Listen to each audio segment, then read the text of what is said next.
kita lihat ada sebuah hadis, dan hadis ini adalah daripada Ummu Hani. Sebuah hadis daripada Ummu Hani. Siapakah dia? Dia adalah saudara kepada Sayyidina Ali radhiyallahu anhu, binti Abi Talib. Sayyidina Ali bin Abi Talib. Mereka ni dua beradik. Dia pernah kata, marra bi dhatu yawmin Rasulullah sallallahu alaihi wasallam, faqultu ya Rasulullah, inni qad kabirtu wa dha'aftu aw kama qalat famurni. Sebab apa kata aw kama qalat? Sebab ada riwayat lain yang maksudnya sama tapi lafaznya agak berbeza. Famurni bi'amalin a'maluhu wa ana jalisah. Qala sabbihillaha mi'ata tasbihatin fa innaha ta'dilu laki mi'ata raqabah tu'tiqinaha min waladi Ismail wahmadillaha mi'ata tahmidah fa innaha ta'dilu laki mi'ata farasin musrajatin muljamatin tahmilina 'alaiha fi sabilillah wa kabbirillah mi'ata takbirah fa innaha ta'dilu laki mi'ata badanah muqalladatin mutaqabbalah wa hallilillaha mi'ata tahlilah. Qala Ibnu Khalaf ahsibuhu qala tamla'u ma baina as-sama'i wal ard wa la yurfa'u yawma idzin li ahadin mithlu 'amalika illa an ya'tiya bimithli ma ataiti bihi.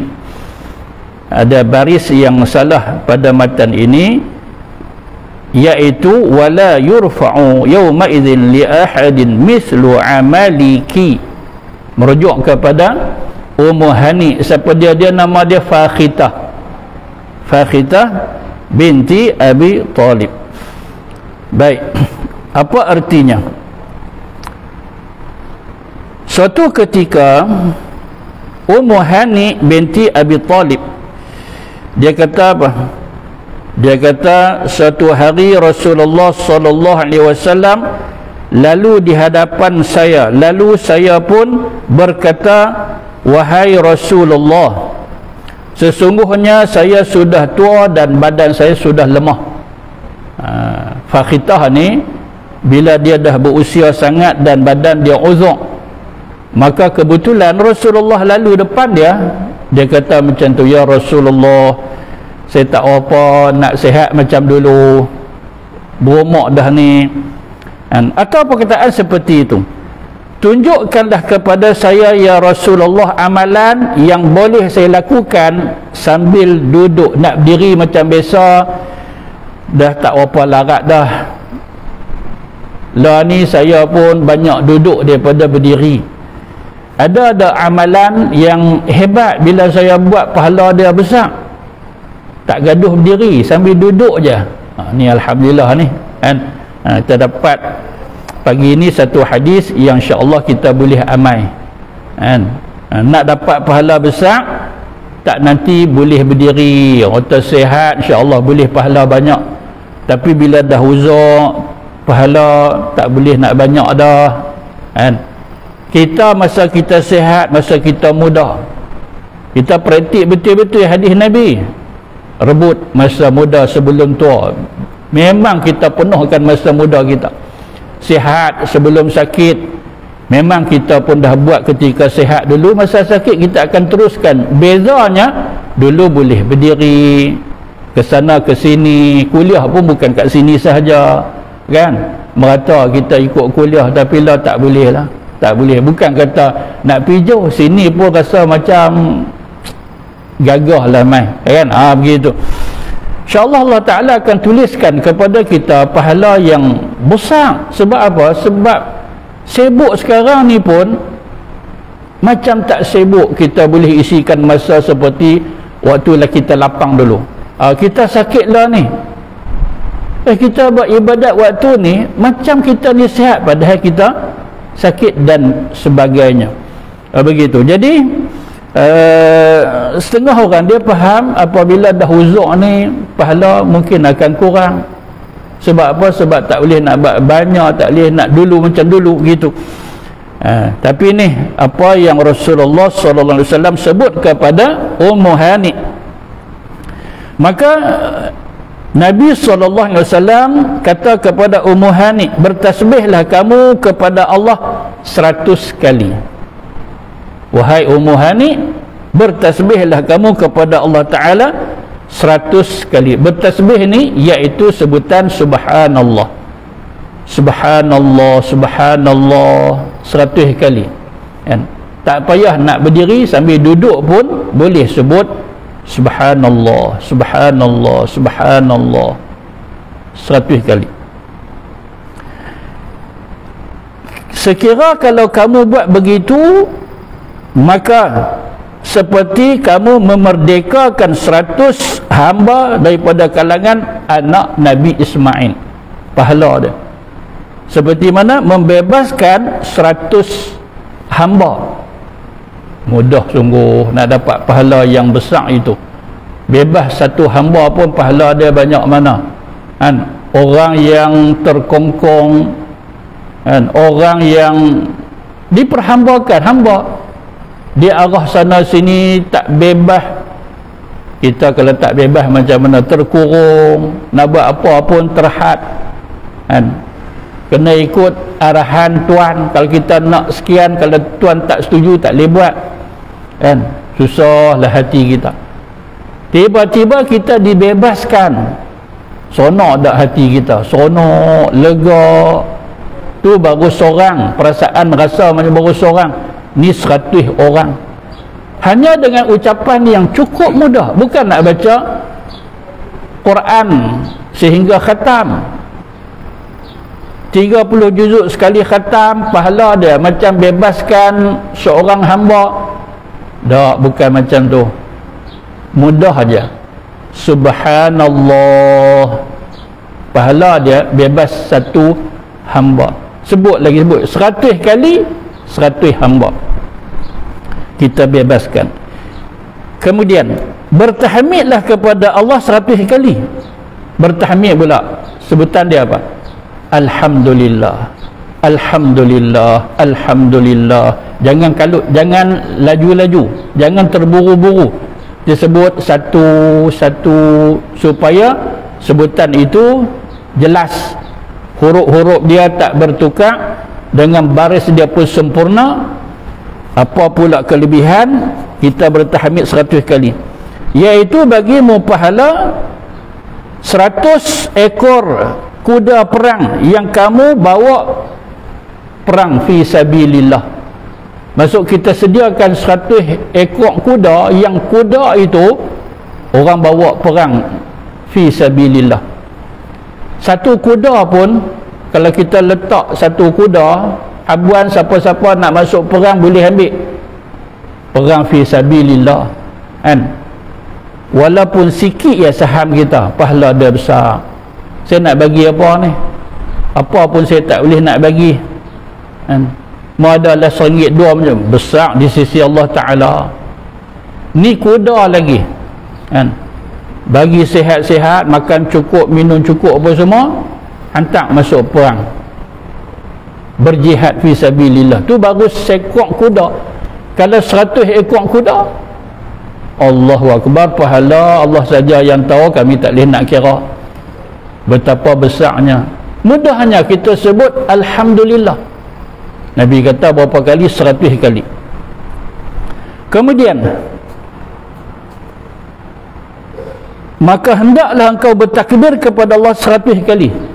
Bertakbir, sebutannya Allahu Akbar, Allahu Akbar 100 kali. Apa kelebihan dia? Maka bagi kamu pahala 100 ekor unta yang kamu sembelih, yang kamu korbankan dia kan? dan kamu jamu kepada fakir miskin. Kalau ikut dalam riwayat yang lain dia sebut sekali fakir miskin, setengah riwayat dia tak sebut. Dia kata apa? Riwayat tu kata 100 ekor unta yang kamu beri kepada mereka yang berhajat. Setengah riwayat dia kata iaitu kamu melakukan sembelihan dan kamu jamukan kepada fakir miskin. 100 ekor unta. 100 ekor unta kan, unta pula berapa ringgit kan, pakai sekor pula agak-agak berapa orang boleh makan. Kira perut kita lah kan, perut setengah-setengah orang Arab ni lain kan. Sungguh dia kata orang Arab jangan, kita kadang kambing sekor boleh mai satu taman kan. Depa hantar mana hang jangan duk fitnah orang Arab. Dia kata aku tengok sendiri, aku tengok sini. Kalau kata ayam sekor seorang ayam sekor seorang. Kalau kambing mungkin 3-4 orang, kambing 3-4 orang kan, gitu. Tengok sih badan lebih kurang kita. Tak tahulah yang tu kan. Tapi sungguh orang Arab ni memang berselera lah, kita kata berselera. Jangan duk kata mereka ni betul tamak haloba, jangan kan, kasar sangat kesian ke mereka kan. Kita kata berselera lah. Sungguh saya pernah masuk rumah orang Arab kan. Pasal apa? Pasal dijemput sampai anak dia pun main panggil, takut-takut saya tak pi. Kau sedia makanan, ayah dah abang dah, nanti main rumah lambat. Dia suruh anak dia pergi tengok. Assalamualaikum, ni ayah panggil, ni duduk tengah siap ni nak pergi ni. Jadi kita makan dengan orang Arab. Kat situlah kita lihat betapa seleranya mereka. Roti nan tu kan, kita kutip makan boy, cermat kan. Mereka dia koyak separuh, koyak 2 kali koyak habis biji. Nampak? Kita nak habis biji tu berapa kali duk kutip kan. Dia tengok lambat kan. Itulah kita kata betapa selera. Janganlah kata lahap sungguh mereka ni, teruk aku tak mau kawan Arab kalau macam ni kan. Mereka ada kelebihan mereka, kita ada kelebihan kita kan. Begitu je. Itulah yang kita sebut sebagai apa? Sebagai perbandingan. Kalau kita lihat kan, macam mana satu orang kalau dia buat kenduri seekor unta, modal dah satu pasal dah. Weh, banyaklah hang awak keluar duit bana ni hang ambil kan, sampai 100 ekor unta jamu dekat fakir miskin. Sekor saja pun orang kita kalau makan berapa orang? Sekor unta. Ini dekat dah dengan ibadah udhiyah, ibadah kurban ni. Dia kan nak sama dengan sembelih lembu, kambing. Ini unta ni. Abang kata ni masjid kita ni sembelih unta tahun ni. Oh, lambat habis pakat nak ambil berkat daging unta. Agak-agak sekok boleh makan berapa orang. Kadang-kadang tak ada lagi kan nak mai, habis dah pakat mai, ini ada lagi kan. Tu baru sekok. Kalau kata taman tu kecil lah kan. Ada baki lagi ni, banyak isi dia. Ni 100 ekor unta, berapa orang fakir miskin yang boleh makan. Dan cuba kita lihat kepada sudut pahala yang kontu akan dapat kan. Ramai, ratus-ratus segala macam rupa daripada macam-macam tempat berimpun. Pasal apa? Nak perhabis 100 ekor unta mereka buat kenduri. Sudut pahala wallahu ta'ala alam berapa banyak kita akan dapat pahala di sebalik kenduri 100 ekor unta tadi. Padahal senang ke tak senang kita nak dapat ni, Nabi kata iaitu hanya dengan kita bertahmid alhamdulillah, alhamdulillah. Dan Nabi kata hendaklah kamu bertahlil 100 kali. Tahlil iaitu la ilaha illallah. Itu nama dia tahlil kan. Cuba hang tahlil dia tak sebut kalimat la ilaha illallah, mana jadi tahlil kan? Lah kita semua dah faham, bila sebut saja yang pendek kita akan sebut yang panjang. Takbir, Allahu Akbar, dia tak keluar ayat lain kan? Tahmid kita alhamdulillah, tasbih subhanallah, tahlil la ilaha illallah. Satu sahabat hari tu dia kata kat saya, mereka minta saya buat tahlil. Tak apalah, insya-Allah kan, pasal permintaan tuan rumah saya pun buat tahlil. Habis doa, mai satu orang dia kata, mana tahlil? Orang suruh buat tahlil, pihak tuan rumah suruh buat tahlil, mana tahlil? Dia tak buat dah. Duk dengar daripada tadi tak bunyi tahlil, dia buat dah kan? Rupanya dia tidak sebut la ilaha illallah kan? Saat-saat dia kata apa? Al-Fatihah, baca Fatihah kan? Lepas tu permulaan daripada surah Baqarah. Lepas tu bacalah kan? Ayat kursi dan sebagainya. Lepas tu habis ujung surah Baqarah tu kan? Nak diringkaskan, maka dia pun angkat tangan doa, tak bunyi pun tahlil tu kan? Lepas tu dia tanya saya, lah Ustaz macam mana Ustaz? Dia pun minta saya buat, saya buat. Lepas dia pun kata saya tak tahlil. Sebut tak la ilaha illallah? Saya tak sebut sebab saya nak ringkas. Itulah pasal dia pun nak dengar bunyi la ilaha illallah, itu nama dia tahlil. Pasal apa tak sebut tahlil? Dia pun minta tahlil kan? Ni saya baca banyak pun tak bunyi la ilaha illallah. Mana tahlilnya? Betul ke depa lah kan? Dia begitu. Kita ni kalau orang suruh kita buat tahlil kan, tak payah baca apa-apa, kita sebut tahlil tu sudah jadi tak? Jadilah dia minta itu je pun. Assalamualaikum Ustaz, ni permintaan tuan rumah Ustaz buat tahlil, insya-Allah kan? Kita pun duduk tegak elok-elok, la ilaha illallah, rasa orang tak mula lagi kan? Dia kata ni Ustaz buat mukadimah dulu. Mukadimah itulah tahlil. Mau buat sekali mau buat sekali tuan-tuan. Nampak? Kita ni bila sebut tahlil tu, dia ada skrip dia. Nak mula macam mana, kat tengah dia macam mana, kat ujung macam mana kan? Macam-macam. Ini nama dia tahlil kan? Ni pun tahlil ke Ustaz? Tahlil lah, la ilaha illallah, tahlil lah. Begitu. Baik. Jadi Nabi kata apa dia? Bertahlillah 100 kali, iaitu sebutan la ilaha illallah. Ambil nafas baru, la ilaha illallah. Tak apa. Pasal apa? Pasal ganjaran dia besar kan? Berapa kita nak pecut-pecut. Jadi kalau 100 kali 100 nafas. Ustaz macam tu lambat nak sudah. Nak bagi cepat-cepat sudah buat apa? Kita kalau boleh sekali sebut, kita menghayati makna dia kan? Menghayati makna dia, ya Allah betapa kamu ni hebat, saya lah hamba-Mu ya Allah. Macam tu sebut pun dia boleh keluar air mata kan? Tambah kalau bau sedap kan, lagi pecut kan? Duk kira-kira tengok, ni baru 20 lagi dia kecoh kan?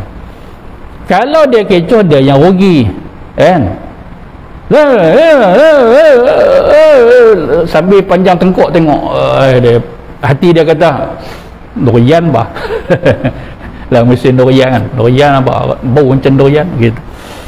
Habislah, rosaklah ibadat kita kan? Jadi ingat, Allah Ta'ala nak lihat sebenarnya kepada kualiti ibadat, bukan kepada kuantiti. Apa buat 100 kita 500, buat apa? Sebut macam tu, nada tu pun bunyi pelik ni kan? Kondem-kondem orang punya ibadat kan? Allah lihat kepada keikhlasan, kesungguhan, keyakinan, walaupun tidak banyak, zakat dia mampu tu je, setakat dia mampu, yang tu dia boleh buat, Allah Ta'ala nilai besar. Pasal apa? Pasal contoh macam kita dah sebut dah dulu, satu orang dia mampu nak bersedekah RM1, tak ada duit lain dah, ni pun kira yang ada kat poket dia, kat rumah pun tak tahulah, congok-congok ada kot RM5 macam tu saja pun kat rumah.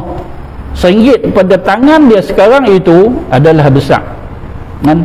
Berbandingkan dengan satu orang bila dia uluk 50 kat rumah jenuh lagi kan, berbeza tu. Tapi di segi sudut angka tu besarlah 50 kan, tapi dilihat kepada berapa banyak lagi yang duk ada, maka 50 tu menjadi kecil berbanding dengan RM1 yang kat rumah tak berapa ada. Jadi tuan-tuan yang dirahmati Allah sekalian, kita lihat apa pula kelebihan bertahlil 100 kali. Berkata Ibnu Khalaf, saya kira beliau berkata akan memenuhi antara langit dan bumi, dan saat itu tidak seorang pun yang serupa dengan amalmu kecuali dia melakukan seperti apa yang kau lakukan. Iaitu kelebihan kita sebut la ilaha illallah 100 kali itu, pahalanya tidak ada tandingan kecuali satu orang yang sebut serupa itu, bahkan kalau lebih daripada itu. Jadi hadis ini riwayat daripada Imam Ahmad bin Hanbal, nombornya 26911, Imam An-Nasa'i dalam Sunan Kubra, dan ramai lagi lah yang meriwayatkan hadis ini. Namun hadis ini ada dua pendapat di kalangan ulama. Sebahagiannya mengatakan ianya dhaif, dan sebahagian ulama mengatakan ianya adalah hasan. Tak apa. Sebab apa? Sebab kalau kita kata ni dhaif ni, dia bukan palsu. Dhaif, ya, dia bukan jiddan, bukan syiddatul dha'f, bukan bersangatan lemah. Atau kita kata dhaif jiddan, bukan jenis dhaif yang keterlaluan, dia hanya dhaif biasa yang boleh untuk fadilat amal. Apatah lagi ada ulama yang mengatakan bahawasanya sanadnya adalah hasan, seperti mana Imam Al-Haythami, dia kata apa? Asaniduhum hasanah. Dia kata sanad hadis ini adalah hasan, dalam kitab dia Majmu' Zawaid jilid ke-10 muka surat 92. Jadi pakat-pakatlah kita melakukan zikir-zikir ini. Bismillahilladzi la yadurru ma'asmihi syai'